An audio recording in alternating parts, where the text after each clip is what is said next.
बढ़ेंगे आज की एक और बड़ी खबर। देखिए, राम मंदिर के लिए भारत की 20 पीढ़ियों ने बलिदान दिए। उसकी प्राण प्रतिष्ठा से अब 20 दिन शेष है। जिस राम के लिए, राम मंदिर के लिए सिर्फ भारत ही नहीं पूरा विश्व राममय हो रहा है, ऐसी शुभ घड़ी पर कर्नाटक में बाबरी फाइल्स खुल गई है। कर्नाटक किसकी सरकार है समझ गए होंगे आप? नहीं, कर्नाटक में ना 31 साल पुराने बाबरी विध्वंस केस में एक बुजुर्ग कार सेवक को गिरफ्तार कर लिया गया है।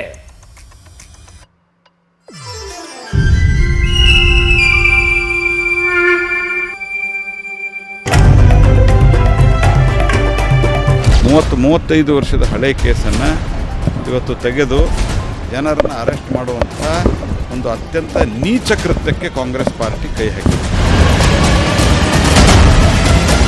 अभी भी कांग्रेस पार्टी समय जब भी सत्ता में रहते हो ऐसे कम्युनल क्रासेस होते रहता है। ಈ ಅಪರಾಧಿನೇ ಯಾವಾಗಲೂ ಟೈಮ್ ಆಗ್ಬಿಡ್ತಿಕ್ಕನೆ ಅಪರಾಧ ಹೋಗ್ಬಿಡ್ತದ। ये राक्षस लोग हैं, ये वही लोग हैं जो प्रभु श्री राम को काल्पनिक बताते थे। और आप जब राम मंदिर बन रहा है तो इनको बच नहीं रहा है। वो इंसिडेंट्स आगे देगा ಬೇರೆ ಕೇಸ್ ಮೇಲೂ ಕೂಡ ಬೇರೆ ಹಿಂದೂಗಳಿಲ್ವಾ ಅಲ್ಲಿ? हर हिंदू को बहुत मजबूत है। ये एक लोगों को दो लोगों को अरेस्ट करने से कुछ होने वाला काम नहीं है। Clearly shows the present Congress government in Karnataka is anti-Hindu.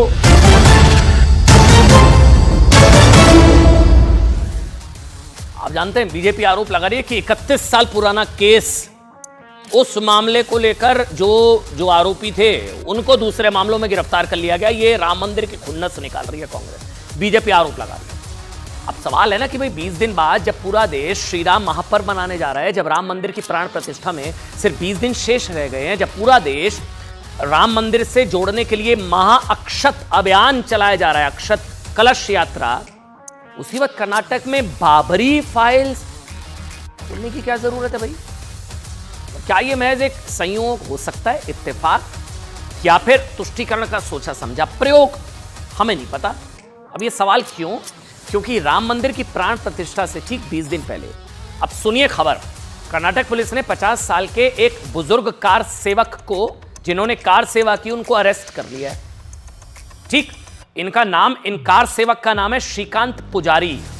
Shrikant पुजारी, श्रीकांत की गिरफ्तारी 31 साल पहले राम मंदिर आंदोलन और बाबरी विध्वंस कांड से इसलिए लिंक की जा रही है क्योंकि उस मामले में उस दौरान इन्होंने कार सेवा की थी और उस दौरान उन पर कई मामले थे, इसलिए इसको लिंक किया जा रहा है। इस गिरफ्तारी के बाद कर्नाटक की कांग्रेस सरकार पर आरोप लग रहे हैं कि कांग्रेस सरकार ने राम मंदिर की प्राण प्रतिष्ठा से पहले चुन चुनकर ऐसे लोगों के खिलाफ मामले निकालने के आदेश दे दिए हैं जो 1992 के दौरान हुई दुर्घटनाओं से जुड़े हुए थे। कर्नाटक पुलिस ने 1990 के दौरान, सुनिएगा, कर्नाटक पुलिस ने 1990 के दौरान राम मंदिर आंदोलन के कार सेवक श्रीकांत पुजारी को राज्य में सांप्रदायिक हिंसा की एक पुरानी घटना के केस में गिरफ्तार किया है। देखिए, हम भी एक चीज क्लियर कर दें कि कोई मजहबी डिस्काउंट या धर्म का डिस्काउंट किसी को नहीं मिलना चाहिए। क्योंकि इन्होंने कार सेवा की है तो इनको गिरफ्तार नहीं करना चाहिए, हम ये नहीं कह रहे हैं। सवाल दरअसल टाइमिंग को लेकर है कि प्राण प्रतिष्ठा से 20 दिन पहले ये गिरफ्तारी उनकी जिन्होंने कार सेवा की।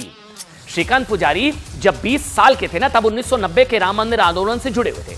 राम मंदिर आंदोलन के बाद 6 दिसंबर 1992 को अयोध्या में बाबरी विध्वंस हुआ था, जिसके बाद पूरे देश में दंगे भड़क गए थे। उसी वक्त कर्नाटक में भी सांप्रदायिक हिंसा हुई थी। उसी दौरान एक दुकान जलाने के आरोप में कर्नाटक पुलिस ने श्रीकांत पुजारी को गिरफ्तार कर लिया। ये वही मामला है पुराना, 31 साल पुराना। अब बीजेपी का आरोप है कि भाई कांग्रेस सरकार ने पुलिस को 1992 के राम मंदिर आंदोलन के दौरान दर्ज केस रीओपन करने के लिए कहा है। 31 साल, इसके लिए एक स्पेशल टीम बनाई गई है, बीजेपी ऐसा कह रही है, जो 1992 के राम मंदिर आंदोलन के दौरान दर्ज हुए केसेस की लिस्टिंग करेगी। कुछ न्यूज रिपोर्ट्स का दावा है कि कर्नाटक में 300 से ज्यादा ऐसे कार सेवकों की लिस्ट तैयार कर ली गई है जो 1992 से 1996 के दौरान बाबरी कांड से जुड़ी घटनाओं में शामिल थे। श्रीकांत पुजारी भी ऐसे कार सेवकों में से एक हैं। श्रीकांत पुजारी पर बाबरी विध्वंस के बाद हिंसा के एक मामले में केस दर्ज हुआ था। ठीक उस वक्त जो दंगे हुए थे, उस वक्त कर्नाटक में कांग्रेस सरकार थी, मुख्यमंत्री थे एम वीरप्पा मोइली। तब कर्नाटक में एक हिंसा केस में श्रीकांत पुजारी समेत 13 लोगों पर केस दर्ज किया गया था। कई सालों तक केस चलने के बाद 13 में से 5 बरी हो गए, 13 में से 5 बरी, लेकिन श्रीकांत समेत 8 लोगों पर केस जारी रहा। बीजेपी आरोप लगा रही है खोद कर केस ढूंढे जा रहे हैं राम भक्तों के खिलाफ। जहां जहां कांग्रेस की सरकारें हैं, खुंडस राम मंदिर की है, ये बीजेपी कह रही है। हालांकि पुलिस का क्या कहना है वो भी सुनिए। पुलिस का कहना है कि श्रीकांत को 1992 दंगा केस में पकड़ा गया, जबकि इसी मामले में एक दूसरे आरोपी का कहना है कि 2019 में बीजेपी सरकार में उन्हें ना तो कोर्ट से समन्स आ रहे थे और ना ही पुलिस बुला रही थी, लेकिन दिसंबर 2023 में अचानक पुलिस ने उन्हें गिरफ्तार कर लिया। 1992 का मामला, राम मंदिर वाला मामला, विध्वंस, बाबरी विध्वंस दंगा। इसलिए बीजेपी का आरोप है कि राम मंदिर निर्माण से चिढ़कर कांग्रेस सरकार राम भक्तों से बदला ले रही है। जगत गुरु परमहंस आचार्य ने कहा है कि यह सब कुछ राहुल गांधी के इशारे पर हो रहा है, जबकि मुख्यमंत्री सिद्धारमैया ने कहा है कि उनकी सरकार सारे पुराने मामले खत्म करना चाहती है। सुनिए। ಅಪರಾಧಿನೇ ಯಾವಾಗ್ಲೂ ಟೈಮ್ ಆಗ್ಬಿಟ್ಟ ತಕ್ಷಣ ಅಪರಾಧ ಹೋಗ್ಬಿಡ್ತದ. It clearly shows the present Congress government in Karnataka is anti-Hindu. उनके इशारे पर सब हो रहा है, राहुल गांधी के इशारे पर हो रहा है। ये वही लोग हैं जो प्रभु श्री राम को काल्पनिक बताते थे, और अब जब राम मंदिर बन रहा है तो इनको पच नहीं रहा है, देश का माहौल खराब कर रहे हैं। इसलिए जितना जल्दी हो सिद्धारमैया को हटाया जाए।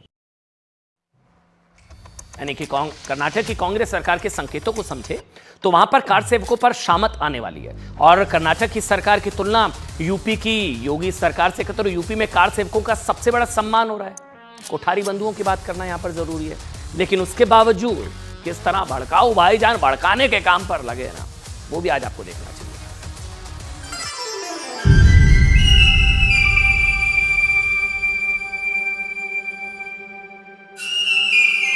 हमारी मस्जिद हमने खोदी और वहां पर क्या किया जा रहा है आप देख रहे हैं। जहां पर हमने बैठ कर सलातो सलाम के नजराने पेश किए, आज वो जगह हमारे हाथ में नहीं है। एक तरफ देश में श्री राम की प्राण प्रतिष्ठा की तैयारी हो रही है, चारों तरफ राम नाम की गूंज है, लेकिन राम मंदिर के उद्घाटन से ठीक 21 दिन पहले नए साल पर ओवैसी ने ऐसा बयान दिया है जिससे सियासी तूफान मच गया है। हमारी मस्जिद हमने खोदी और वहां पर क्या किया जा रहा है आप देख रहे हैं। नौजवानों, क्या तुम्हारे दिलों में, हमारे दिलों में तकलीफ नहीं होती कि जिस जगह पर हमने 500 साल हय्या अलल सलाह और हय्या अलल फलाह की सदाएं दी, जहां पर हमने बैठकर कुरान करीम का जिक्र किया, जहां पर हमने बैठकर सलातो सलाम के नजराने पेश किए, आज वो जगह हमारे हाथ में नहीं है। मुस्लिम युवाओं में किस तरह नफरत का बीज बोया जा रहा है, ये असदुद्दीन ओवैसी के 2 मिनट का ये वीडियो देखकर समझा जा सकता है। वीडियो में भड़काने के लिए विवादित ढांचे की तस्वीर बार बार लगाई गई है और बार बार ओवैसी ये डराने की कोशिश करते हैं कि मुस्लिमों से उनकी मस्जिद छीनने की साजिश की जा रही है। नौजवानों, मस्जिदों को आबाद रखो, कहीं ऐसा ना हो कि मस्जिदें हमसे छीन ली जाए। ओवैसी के इस बयान और वीडियो के बाद अयोध्या का संत समाज काफी गुस्से में है। मुख्य पुजारी आचार्य सत्येंद्र दास ने साफ कहा है कि ओवैसी को समझ लेना चाहिए कि देश में अब मुगलों का राज नहीं है। हनुमानगढ़ी के महंत राजू दास ने ओवैसी की संसद सदस्यता सस्पेंड करने की मांग की है। आ रहे हैं जवानों को भड़काए थे, यहाँ जितने आए हैं यहाँ छत पहुँचाने के लिए, जब विवादित रामलला त्रिपाल में थे तब भी यहाँ आए थे, अब आए और सब यहाँ मारे गए और उनका कब्रिस्तान यहाँ बन गया। आपके पूर्वजों ने तलवार के बल पर मंदिरों को तोड़कर मस्जिद बना दिया। आज हम संवैधानिक लड़ाई लड़कर कोर्ट से एविडेंस, साक्ष्य, प्रूफ, इतने दिनों तक परमात्मा को अपने टेंट में रखा। परमात्मा की व्यापकता हर जन्म है, कोई दिक्कत नहीं है। ओवैसी के विवादित और भड़काऊ बयान की टाइमिंग पर भी सवाल उठ रहे हैं, क्योंकि देश में मुस्लिमों का बड़ा वर्ग भी राम मंदिर के उद्घाटन का इंतजार कर रहा है, लेकिन हैदराबाद से ओवैसी कुछ और ही बयानबाजी कर रहे हैं। मैं बार बार कहता हूं कि ये ओवैसी जिन्ना का जिन इनके अंदर प्रवेश कर गया है, फिर भारत को ये तोड़ना चाहते हैं और युवाओं को भड़का रहे हैं। उनके मन में जो डर है, लोगों के मन में जो डर पैदा हो रहा है या किया जा रहा है, वो एक राजनीति है।